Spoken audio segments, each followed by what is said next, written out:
nusalli wa nusallimu ala Rasulil Kareem ma ba'd. So the content of these compilations.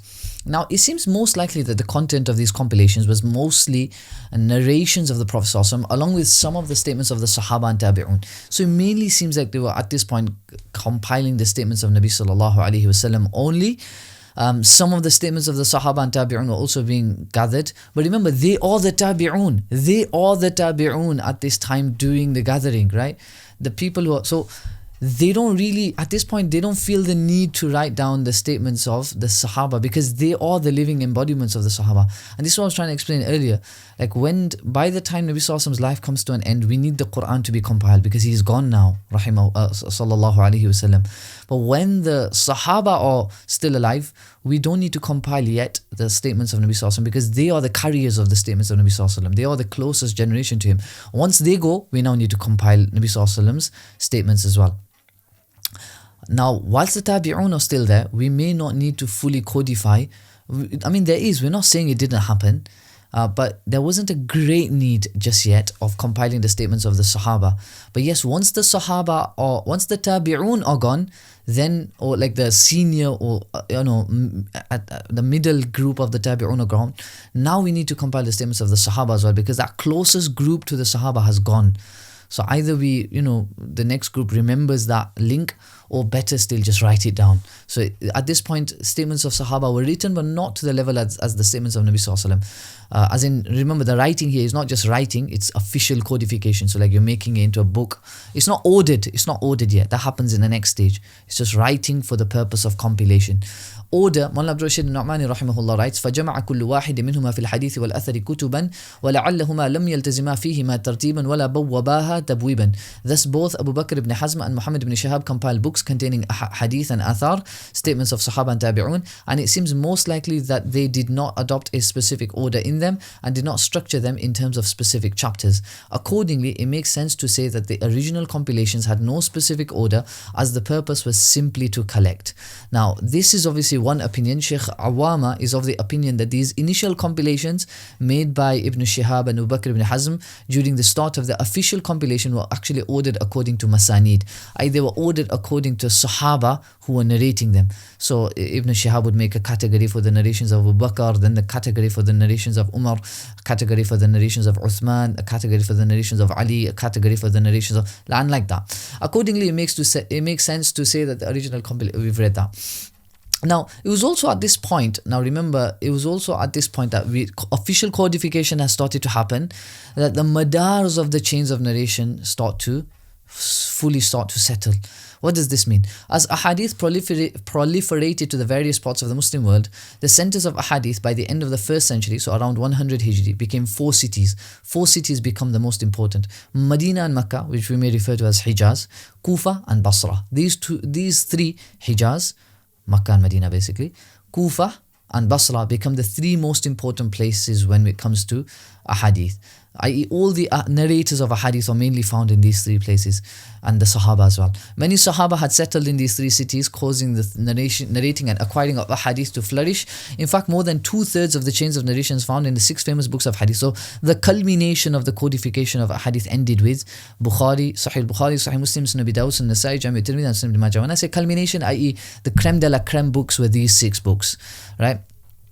Mainly 5, but we'll come to that, and Sunan Ibn Majah was later included into that. But more than 2/3 of the chains of narrations found within these books go back to these 3 cities, these 3 areas, 4 cities in to be precise: Medina, Makkah, Kufa, and Basra. Revert to these 4 cities. Within these 4 cities, so now how did the ahadith spread out? So within these 4 cities, certain scholars became the leading scholar of the city during a particular time, and that leading scholar, now everyone flocks to him, and so the chain of narration spreads out from him. And that's why many times the Orientalists think that he's the one who fabricated the hadith, whereas in reality something slightly more technical had happened. So that's what we're going to read now. Perhaps the greatest factor that played a role in scholars in certain cities becoming key narrators in hadith was not the fact that they just started fabricating a hadith and they started narrating it like crazy. No, it's due to the transition that took place in the method of transmission of a hadith. So while in the early period of the Sahaba and early Tabi'un, a hadith would only be narrated if a need arose or a student asked a question, i.e. a Sahabi or Tabi'i, early Tabi'i, he'd only narrate to you the hadith that he has acquired if something happened. So it would take something for him to narrate something. At around the second quarter of the 2nd century, so we're talking about immediately after the formal codification of a hadith had begun, so this was i.e. around 125 AH, hadith transmission became organized and formal. And this is referred to as riwaya al-hadith al-manhajiyya. What this means is that now scholars would sit in a masjid or home and students would gather around that scholar, after which the scholar would narrate all the narrations that he had acquired. Accordingly, the transmission of hadith became more widespread due to these gatherings, and traveling in the search of hadith for hadith also began to increase. Right? And now let's look at this in a practical consideration. A practical consideration of this is to look at a hadith narrated by Abu Qatada radiyallahu anhu. Once he was performing wudu from a bowl and a cat came and drank from it. He lowered the bowl for the cat to drink and then continued performing wudu from the bowl. His wife looked on in astonishment as to how he was continuing with his wudu despite the cat drinking from it. So when he saw his wife's facial expression, he asked, "Are you surprised, cousin?"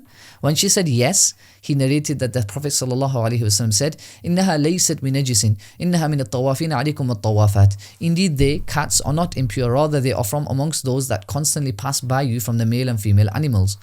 Accordingly, one can see how the Sahabi narrated the hadith according to the need and due to an incident, i.e. what prompted him to narrate this hadith. Something happened.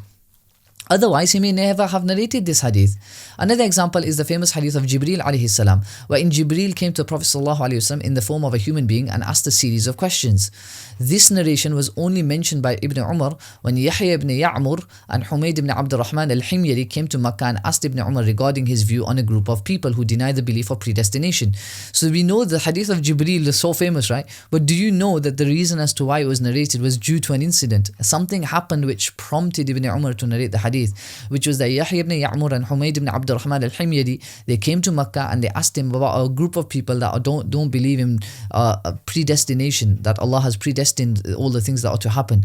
This prompted Ibn Umar radiallahu anhu to narrate the hadith now famously known as Hadith Jibreel. So the Sahaba generally, not all, as we'll come to later on, they were reluctant to narrate a hadith, except if something had happened, someone asked a question, someone wanted to know something, then they'd narrate. As for just sitting down in a masjid and just narrating one hadith after the other, very few Sahaba did that. And one Sahabi known for doing that was Abu Hurairah. And the fact that he was like kind of picked up on it and Aisha radiallahu anha critiqued him for doing that tells you that their attitude was not to do that. They did not like to do that. But this is whilst around 125 AH, hadith transmission would not happen due to a need or incident. Rather, students would sit around a notable teacher in a masjid or house and he would dictate all a hadith on various topics. So now what would happen is lessons, literally lessons. This would mean that many people would travel from all over the Muslim world to acquire a hadith from these notable teachers. And you'd rather do that now, because remember, in the past, if you tried to come to Ibn Umar and acquire a hadith from him, like you're telling yourself, Chalo, I live in Britain, I'm going to go all the way to Medina and acquire a hadith from Ibn Umar, you'd be a bit disappointed, because you'd get there and you'd find out Ibn Umar is not really interested in narrating a hadith unless you ask him a question or something happens. So you have to accompany him for so long, and after accompanying him for so long, you acquire like a decent number of hadiths because of incidents happening during his life. However, now you could actually you just know, okay, Ibn Shihab is sitting in the masjid now from 5 till 6 and he narrates a hadith. So just go there, acquire all his hadith from him. And remember, these hadith would not be related to a need or an incident. He just narrate all the hadith, for example, on the topic of salah and tahara, all in one go. Even though nothing has happened related to salah or tahara. He's just now started narrating Riwayatul Hadith Al-Manhajiyya. That's what we call it. These scholars later so this would mean that many people who travel from all over the world, these scholars later became what we term as madar. So these people who sit in a masjid now and narrate a hadith, it could be a masjid, a home or whatever, and they narrate a hadith. We know Ibn Shihab used to have majalis, right? In fact, he was known, reading his biography in Siyar, you'll see that he used to love honey. He used to distribute honey in the majlis of hadith, right? There's stories, right? So these scholars later became what we term as madars. So after him now, you notice that the hadith spreads out into like loads of different directions. And why? Because of the reason I explained to you. Everyone would flock to them from all over the Muslim world, because now we can acquire a hadith without there being a need or incident occurring. So we can acquire loads of a hadith. The change in the manner of hadith transmission is what made these scholars into madars. So the main thing that made certain individuals into madars, pivots in the chain of narration, after them the narration just spreads out tremendously, is due to the change in the manner of transmission. It wasn't them to do with, na'udhu billah, the madar fabricating a hadith suddenly.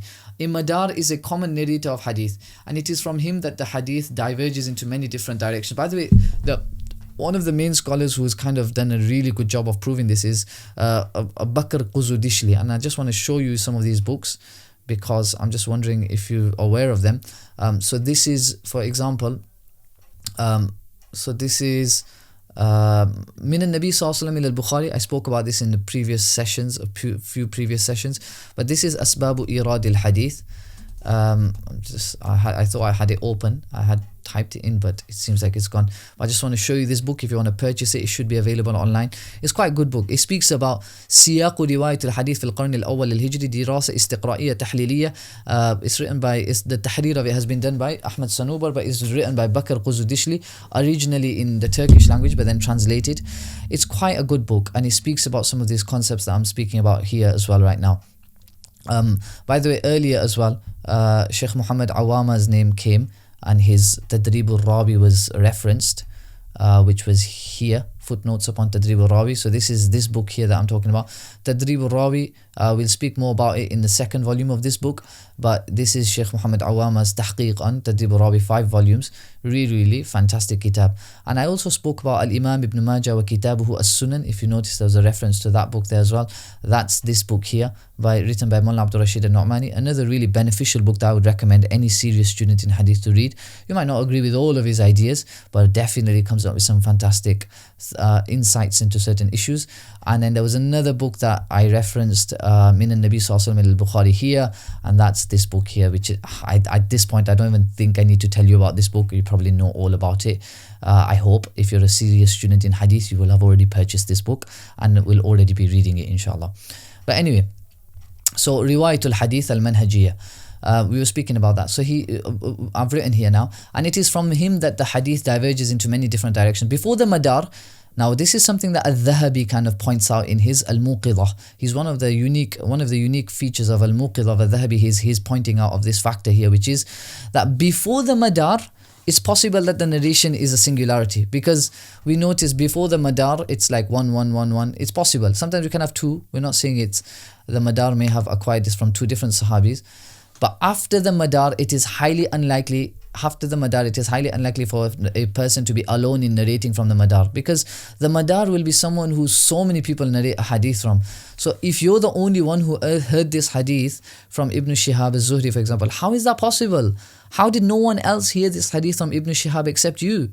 I mean, he's such a famous muhaddith, he's a madar, everyone would go to him. How are you alone? That's what we're trying to say. So if you're alone in narrating from a madar, even though you might be a reliable narrator, we might now look at it as, I think you've made a mistake. It's like a good way to think about madars, for example, is, I mean, I'm speaking from my tradition, but I know you may come from a different tradition and different school of thought completely. But in the Deobandi tradition, we have Sheikh Zakaria Khandalwi rahimahullah. Or let me choose someone who's a bit more like, a bit more found in multiple traditions. Shah Waliullah al-Muhaddith al-Dahlawi. He's like a madar for so many of us, right?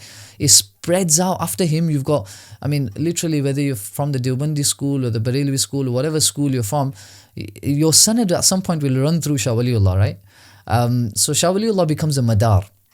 So it's highly unlikely for a person to be alone in narrating from Shah Waliullah. There'll be loads of people. Shah Waliullah had loads of students, and they all basically took a hadith from him. Now let's just say someone is attributing a statement or a hadith to Shah Waliullah, and no other school of thought narrates it, not the Barelvi school, the Deobandi school. We just got this one guy in Britain claiming Shah Waliullah said this, and we check what the Barelvis have attributed to Shah Waliullah, we check what the Deobandis have attributed to Shah Waliullah. None of them have attributed this to Shah Waliullah. then it's like suspect, like what's going on? How are you the only person narrating this from the Madar? So the Madars were generally common narrators from the generation of the Tabi'un, late Tabi'un to some degree. The students of the Madars, by the way, are part of the next stage. And they were the first individuals to compile official ordered books containing ahadith. So they kind of build upon what the Madars did. And you obviously from now you should already be recognizing that Ibn Shihab al-Zuhri is a Madar. He is a Madar.